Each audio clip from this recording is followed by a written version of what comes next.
Hello, I'm Jody Wolf, and you're watching Expoz on October 15, 2019, 11:44 p.m. Birmingham. And topic is kind of finishing up the one I posted last night about things are about to get real in the Middle East. Tell you a little bit about who Trump left the boots off of the ground. To start with, we really didn't have we weren't there and protecting and as far as in any kind of battle or anything like that. We were just there presence wise. But the Kurds, there was a wide, how do you say this, they were moving toward a way of life that you might see in Egypt, where the women didn't have to wear this head coverings and they were a little more westernized, and they liked that way of life, the Kurds. And with Trump out of there, you see Turkey and, of course, the part of the Kurds that's in Iraq that's joined Iran. They're going in and beginning to force these people back into covering up. They want them going back to the old way of life. And consider that several thousands of them are Syrian Jews. They're Jews, and that's where they are, that's where they live. And I think a big part of that is we're not going to cover up again. I mean, we've been through this, we came out of it. So we don't know what that's going to bring, but we do know that Netanyahu doesn't like it a bit. But there's another thing that an announcement that was made this past weekend, and in fact, I think last Friday, Israel just announced, if you go in the Bible and look, you'll see a verse, under the foot of Jasher. Well, people always said that, and the Bible says all under the foot of Jasher. And all the people thought that, well, under the foot of Jasher on the map, there's a lot of olive trees. And they left it at that. And I'm going back as far as 20 years and bring it right on back up till today, because they have drilled, the Zion Oil Company has drilled all around there. They've had some oil finds and natural gas finds, but they never got to the exact spot where they felt like, now we are right under the foot of Jasher. Well, guess what? They had the largest oil find in Israeli history in the last few weeks, and just announced it last Friday.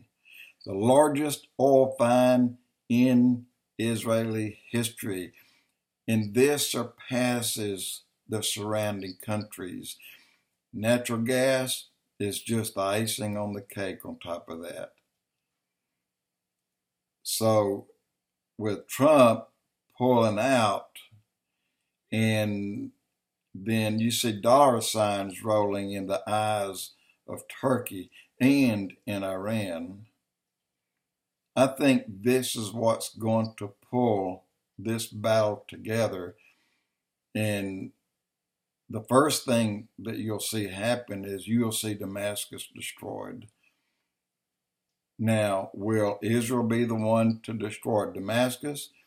Keep in mind, a lot of the gas that has been moved about is right on the fringes of Damascus, the deadly gas that they have. They have like 3 or 4 different kinds, but they have very large stockpiles.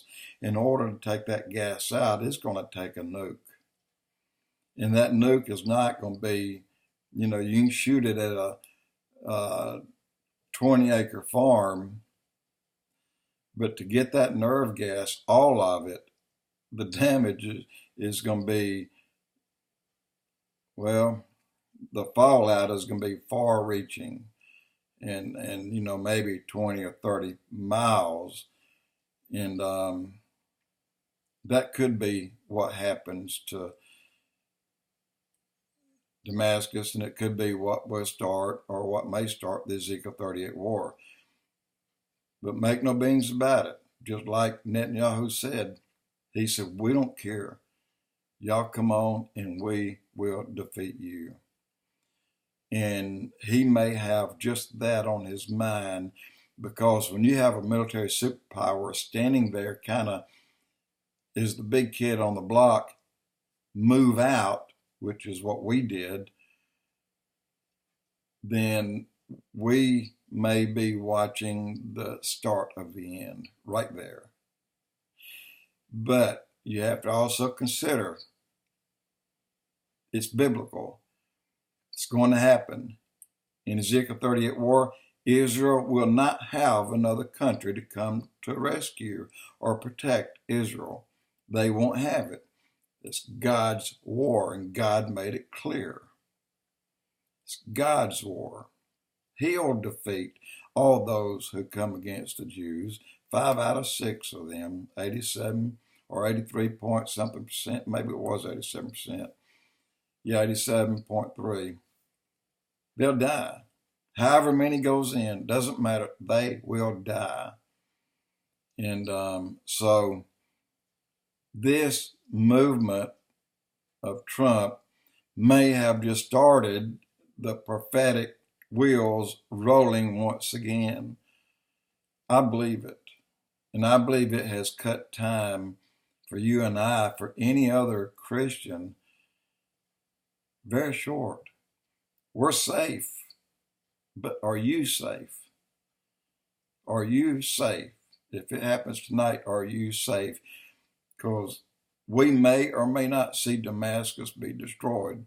If we do see it, then we're about to leave. If we don't see it, that means we're snatched out seconds before it happened. Jody Wolf Expoz.